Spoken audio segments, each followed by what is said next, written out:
नमस्कार मित्रांनो, माझे आरोग्य प्रयोग या मालिकेत सोल्युबल फायबरसाठी असणारा लाडू याची रेसिपी मी आपणासाठी देत आहे। एका लाडूमध्ये 8 ग्रॅम फायबर असून तुम्हाला दिवसातून 2 लाडू खायचे आहेत, म्हणजे तुम्हाला 16 ग्रॅम ॲडिशनल फायबर मिळेल। एका सर्वसाधारण काकडीमध्ये अर्धा ग्रॅम फायबर असतो, म्हणजे 2 लाडू खाणे म्हणजे 32 काकड्या खाण्यासारखं आहे। म्हणजे मी जे म्हणतो ते डेन्स न्यूट्रिशन, ते यालाच डेन्स न्यूट्रिशन असे म्हणतात। सर्वप्रथम हा नारळ जो आहे हा घरच्या घरी किसून घेतलेला आहे आणि याला ड्राय रोस्ट केलेला आहे। याचं वजन आहे हे 100 ग्रॅम आहे। दुसरा इन्ग्रेडियंट आहे 100 ग्रॅम मेथी फ्लेक्स। मेथी फ्लेक्स म्हणजे मेथीची टरफलं। मेथी हे पारंपरिक अतिशय पौष्टिक आहे असं म्हटलं जातं, कारण मेथीमधला जो फायबर आहे हा सोल्युबल फायबर आहे आणि हा सोल्युबल फायबर आपण 100 ग्रॅमच घेतलेला आहे आणि हा 100 ग्रॅम सुद्धा आपण ड्राय रोस्ट करून घेत आहोत। पुढचा जो 100 ग्रॅम इन्ग्रेडियंट आहे ज्याचे आपल्याला लाडू बनवायचे आहेत तो आहे चिया सीड। चिया सीड हा ओमेगा 3 चा अतिशय उत्तम सोर्स आहे आणि चिया सीडमध्ये फायबर सुद्धा मोठ्या प्रमाणावर असतात। त्यामुळे या लाडूमधनं आपण ओमेगा 3 व फायबर अशा प्रकारे घेणार आहे। सुरुवातीला जे नारळ घेतलं त्या नारळामध्ये पण अतिशय चांगल्या प्रकारचा हे आहे फायबर आहे। हे 100 ग्रॅम चिया सीड आपण ड्राय रोस्ट करून घेतोय। पुढचा जो इन्ग्रेडियंट आहे तो म्हणजे आळीव किंवा याला हिंदीमध्ये हलीम असं म्हणतात। हा सुद्धा ओमेगा 3 चा आणि फायबरचा एक चांगला सोर्स आहे। बाळंतीणीला या आळीवाचे लाडू देतात। आपला हा सुद्धा आपण करत आहे, कारण आपला मुख्य उद्देश, मी जो शब्द वापरतो डेन्स न्यूट्रिशन, तर डेन्स न्यूट्रिशनसाठी आपल्याला हे आळीव आपण घेतो आहे। फायबरचा पण चांगला सोर्स आहे, ओमेगा 3 चा पण चांगला सोर्स आहे, म्हणून हे 100 ग्रॅम आळीव आपण आता ड्राय रोस्ट करून घेतो आहे। थोडा थोडा तडतड आवाज यायला लागला की आपण ते बंद करणार आहे। पुढचा जो ह्या लाडूमध्ये ज्याला आपण फायबर लाडू म्हणतो त्याचं जे पुढचा इन्ग्रेडियंट आहे तो म्हणजे वालनट, अक्रोड असं म्हणतात। हे सुद्धा 100 ग्रॅमच घेतलेले आहेत आणि हे 100 ग्रॅम अक्रोड आपण ड्राय रोस्टेड करून घेतो। याला जास्त टेम्परेचर चालत नाही, हा ओमेगा 3 चा सोर्स आहे उत्तम। तुम्हाला जर ह्या अक्रोडच्या ऐवजी जर दुसरं काय वापरायचं असेल, कोणी शेंगदाणे वापरू शकता किंवा कोणी तुमच्या इतर आवडीचं ड्रायफ्रूट आपण वापरू शकतो, त्याप्रमाणे आपल्याला वापरता येईल, काय अडचण येणार नाही। पुढचा जो इन्ग्रेडियंट आहे हा थोडासा मी उशीर आलो व्हिडिओ काढण्यासाठी। हा जो आहे डिंक आहे, हा सुद्धा भाजून घेतलेला आहे। बरीच लोक तुपामध्ये तळून घेतात, परंतु हा भाजूनही अतिशय चांगला होतो। दुसरी गोष्ट, तुम्हाला मायक्रोवेव्ह मध्ये सुद्धा चांगला करून घेता येईल। हा 100 ग्रॅम जो डिंक आहे, हा जो बाभळीचा डिंक आहे आपला, हा डिंक मी घेतलेला आहे। त्यामुळे हा अतिशय चांगला तडतड भाजतो आणि तयार होतो। याला असाच टाकायचा आहे, त्यामुळे अतिशय छान तो लाडूमध्ये एकदम क्रंची लागतो। आणि डिंक जो आहे, हा डिंकाचे लाडू खाण्याची आपल्याकडं पद्धत आहे आणि काय म्हणतात, बरेच लोक म्हणतात हाडांसाठी सुद्धा डिंक चांगला असतो, जॉईंटसाठी सुद्धा डिंक चांगला असतो। पण आपण या ठिकाणी आपला मुख्य उद्देश जो आहे, हा डिंकामध्ये मोठ्या प्रमाणावर फायबर असतो। जवळपास 10 ग्रॅम डिंकामध्ये 8-9 ग्रॅम फायबर असतो आणि हा फायबर सोल्युबल असतो, म्हणून आपण हा बाभळीचा डिंक जो आहे त्या बाभळीचा डिंकाच्या लाडूसाठी वापर करत आहोत।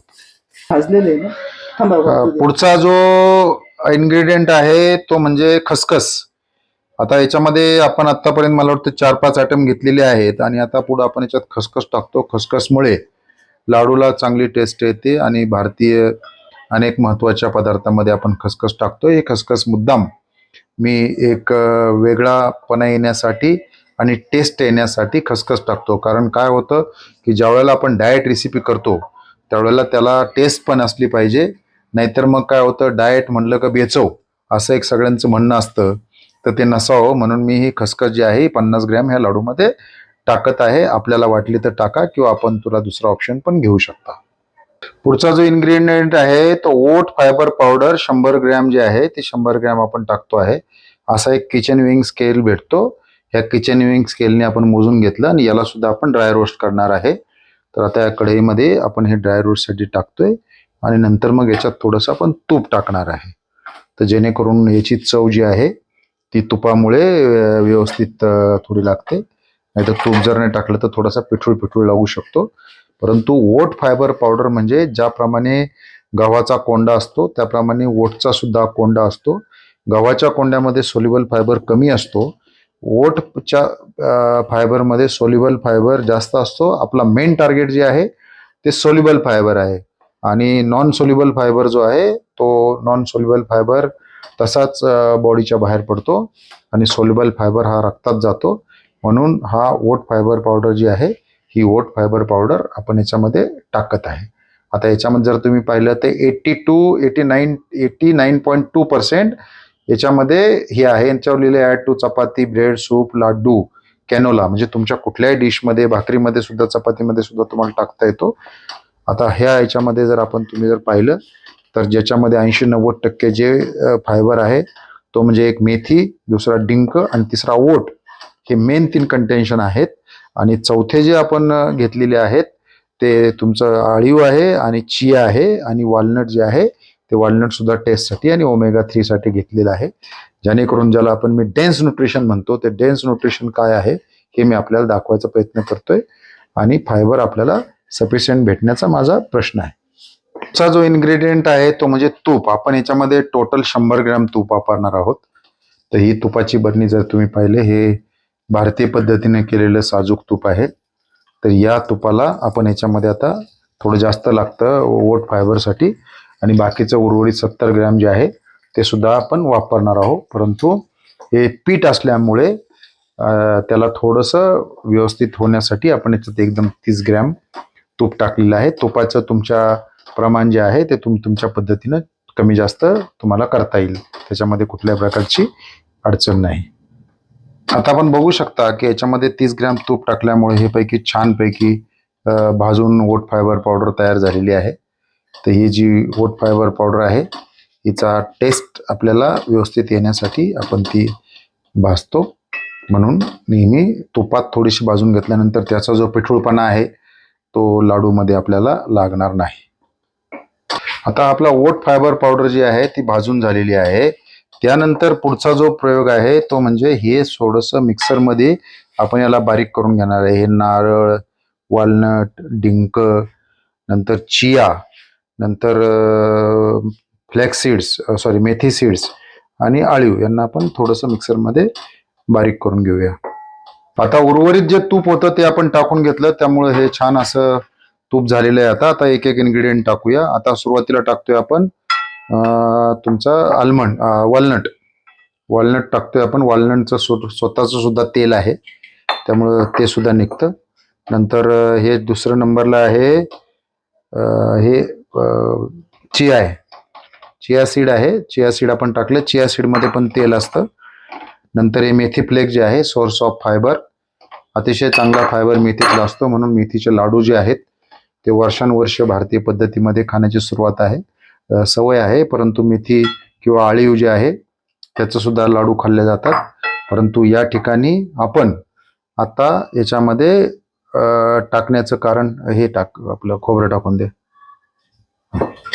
आता आपण खोबरं टाकतो. खोबऱ्यामध्ये पण फायबर असतो आणि खोबऱ्यामध्ये पण तेल असतं, म्हणून आपण ते टाकतोय. खोबरं आणि डिंक टाकायचं राहिला. आणि हे मिश्रण जे आहे हे मिश्रण आपण आता मिक्स करून घेणार आहे व्यवस्थितपैकी. त्यामुळे तुम्हाला दिसत असेल की काहीतरी वेगळी डिश तयार होते. खसखस राहिली होती, ती खसखस पण आपण टाकतोय. आणि आता याला थोडंसं तुपामध्ये आपण परत इथं भाजून घेणार आहे. एकदा झाल्यानंतर हे लाडूचं जे मिक्सचर आहे हे आपण मिक्स करून घेतोय. बऱ्याच वेळेला जर तुम्ही शुगर फ्री करणार असेल आणि लाडू जर वळणार नसतील तर हे असंच मिश्रण भरून ठेवून दिवसातून एक 50 ग्रॅम जर आपण जेवणाच्या अगोदर घेतलं तरी सुद्धा चालू शकतं. किंवा काही लोक याचं मिक्सचर जे आहे हे गरम पाण्यात टाकून पण माझे जे लोक आहेत ते घेतात. त्यामुळं ते पण होतं. फक्त पोटात जाणे हा उद्देश आहे आणि टेस्ट ही पण महत्त्वाचा फॅक्टर असतो. आता बघा मिक्सचर कसं छान दिसत आहे. कुठल्याही गोष्ट करताना आपल्याला नेहमी टेस्ट लागते, तर ती टेस्टसुद्धा महत्त्वाची असते. त्यामुळे ही 100% कोका जी आहे अनस्वीटन्ड कोका पावडर ही मी याच्यामध्ये 25 ग्रॅम टाकत आहे. याच्यामध्ये 100 ग्रॅमला साधारणतः 33 ग्रॅम फायबर असतो. याच्यामधून सुद्धा एक 7-8 ग्रॅम फायबर मिळेल आणि टेस्टसुद्धा मिळेल. तर हे आपण आता लाडूमध्ये चॉकलेट पावडर टाकत आहे, याच्यामध्ये साखर नाही आहे. आता पुढचा इन्ग्रेडियंट बऱ्याच लोकांसाठी नवीन असेल, ही आहे 100 gram FOS powder. FOS powder हा एक फ्रुक्टो ऑलिगोसॅकराइड म्हणून एक फायबर असतो. तर हा फ्रुक्टो ऑलिगोसॅकराइड जो फायबर आहे हा आपण टाकतो. याच्यामध्येही जवळपास 70, 80 ते 90% फायबर असतो. त्यामुळे आपल्याकडं प्युअर फायबरचे 4 प्रकार झाले, म्हणजे याच्यामध्ये जवळपास 400 ग्रॅम फायबर झाला. आपला लाडूचा उद्देश वेगळा फायबर मिळणे आहे, कारण आपल्या बॉडीचं आपल्याला क्लीन करायचं आहे. हे चिकट असतं, त्यामुळं याचा लाडू बनण्यास उपयोग होतो, वळण्यास उपयोग होतो. त्यामुळे हे लगेच टाकावं लागतं. जर जास्त वेळ ठेवलं तर हे जमून जाईल. ह्या 100 ग्रॅममध्ये 97 ग्रॅम फायबर आहे. मी आता परत चेक केलं म्हणून मी आपल्याला सांगतो की 100 ग्रॅममध्ये 97 ग्रॅम फायबर आहे. फायबरचं महत्त्व तुमच्या आहारामध्ये फार आहे, त्यामुळे मी फायबरवर थोडासा जोर देतो आहे, हे आपण लक्षात घ्या. हे जे आहे हे ब्लॅक स्ट्रॅप मोलासिस म्हणजे हा काकवीचा एक प्रकार आहे. हे मी जास्त टाकणार नाही, कारण साधारणतः याच्यामध्ये 60च्या जवळपास लाडू बनतील, परंतु मी याच्यामध्ये 25च ग्रॅम टाकणार आहे. खरं तर तुम्हाला ज्याला जर डायबिटीजची काय अडचण नसेल तर टाकता येतात, परंतु हे बाइंडिंगसाठी उपयोग होतो. आणि याच्यात कॅल्शियम, मॅग्नेशियम आणि आयर्न हे मोठ्या प्रमाणावर असतं, म्हणून मी हे ब्लॅक स्ट्रॅप मोलॅसिस याच्यामध्ये ऍड करतो आहे. मी सोडतो. बाइंडिंगला खरं तर आपण आता याच्यात गुळ आणि साखर टाकणार नाही, त्यामुळे बाइंडिंगला याचा उपयोग व्हावा म्हणून एक नॉमिनल 25 ग्रॅम टाकले, जेणेकरून एका लाडूमध्ये अर्धा ग्रॅम येईल. त्याने काय फारसा फरक पडणार नाही, कारण आपण आता याच्यामध्ये एफओएस पावडर टाकलेली आहे.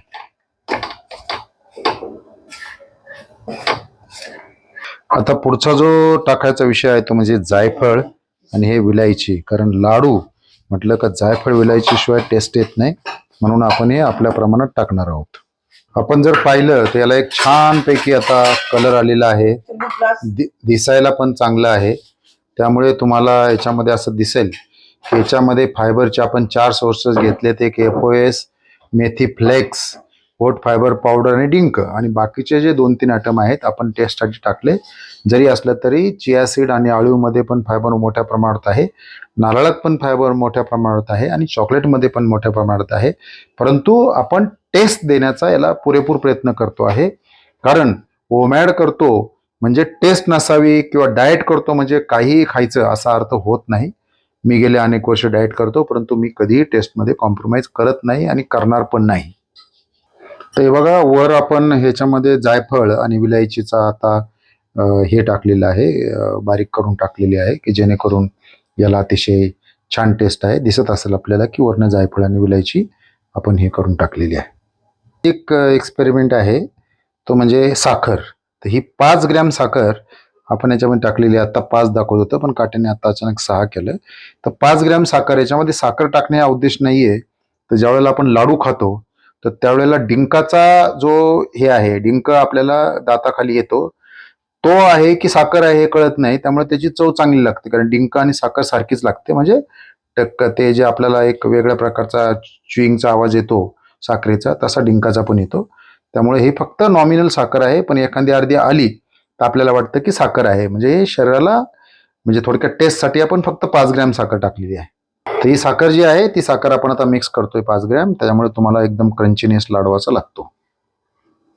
हा पुढचा जो इन्ग्रेडियंट आहे हा आहे स्टिविया. स्टिविया म्हणजे गोड. तर गोड जे आपण आहे हे 50 ग्रॅम टाकतोय, कारण बऱ्याच लोकांना गोड शिवाय जमत नाही. तर हा पण सुद्धा आपण 50 ग्रॅम टाकू शकता. तुम्ही जर टेस्ट केलं तर तुमच्या आवडीप्रमाणे कमी जास्त करेल, पण स्टिविया हा नॅचरल स्वीटनर मानला जातो. याचे साईड इफेक्ट नाही असं संशोधकांचं म्हणणं आहे. त्यामुळे तुम्हाला स्टिविया टाकायला काही हरकत नाही. एफओएस पावडर व स्टिविया, एफओएस तर फायबर आहे पण तो पण गोड असतो, आणि ही स्टिविया जी आहे ही पण गोड असते. त्यामुळे ही जी आहे आता मी याच्यामध्ये ही लाडवामध्ये टाकत आहे. तर ही स्टिविया आता मिक्स होऊन जाईल. हा एक आता मी 380 ग्रॅम गुलकंद याच्यामध्ये शुगर फ्री टाकलेला आहे. आता याच्यामध्ये जे शुगर फ्री वापरलेलं आहे स्टिविया आहे, पण स्टिविया बरोबर सॉर्बिटॉल आणि एरिथ्रॉल हे 2 वापरलेलं आहे. एरिथ्रॉल आणि सॉर्बिटॉल काही लोकांचा आक्षेप असतो, आणि नॅचरल स्वीटनर आहे, परंतु आपण हे जेवणाबरोबरच घेणार आहे.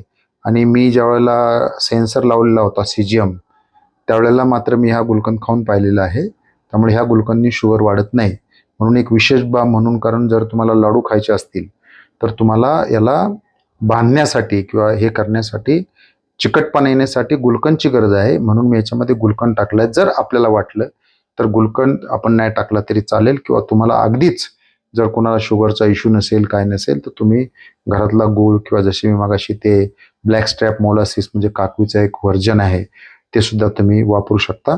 आता मी हे लाडू हे गुलकंद याच्यामध्ये मिक्स करणार आणि तुम्हाला छानपैकी लाडू बांधून लाडूचा फोटो याच्यामध्ये दाखवतो.